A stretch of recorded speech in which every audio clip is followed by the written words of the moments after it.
కూటమి ప్రభుత్వంలో ఆర్యవయసుల ఇలవేల్పు వాసవి కన్యకా పరమేశ్వరి అమ్మవారి ఆత్మార్పణ రోజును ప్రతి సంవత్సరం మాఘశుద్ధ విధియ తదినాడు రాష్ట్ర కార్యక్రమంగా నిర్వహించాలని రాష్ట్ర ప్రభుత్వ ఉత్తర్వులు ఇవ్వడంపై ఆర్యవయసుల తరపున సీఎం చంద్రబాబుకి మాజీ ఎమ్మెల్యే బీజేపీ నాయకులు అంబికా కృష్ణ ధన్యవాదాలను తెలిపారు.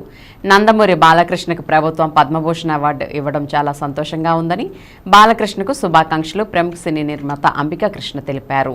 అందరికీ నమస్కారం.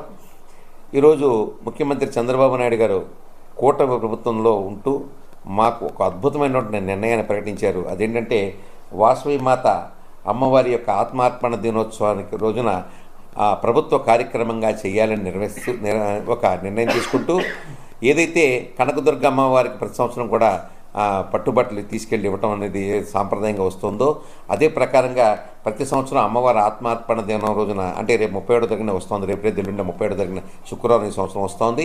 ఆ వేళ ముఖ్యమంత్రి చంద్రబాబు నాయుడు గారు కూడా వాసవి కన్యకా పరమేశ్వరి పెనుగొండకు రావటం, వారికి పట్టుబట్టలు సమర్పించడం అనే కార్యక్రమాన్ని తీసుకున్నారు. ఇది మాకు చాలా సంతోషదాయకమైనటువంటి విషయం.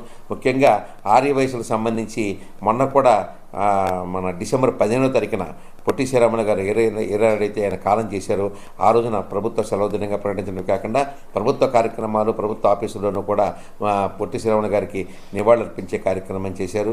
నేను కూడా గుడివాడ వెళ్ళి ఆ కార్యక్రమం చేసి వచ్చాను. చాలా సంతోషం. ఆ రకంగా ఆర్యవయసును గుర్తించినందుకు మరొకసారి ముఖ్యమంత్రి గారికి నేను ధన్యవాదాలు చెప్తున్నాను.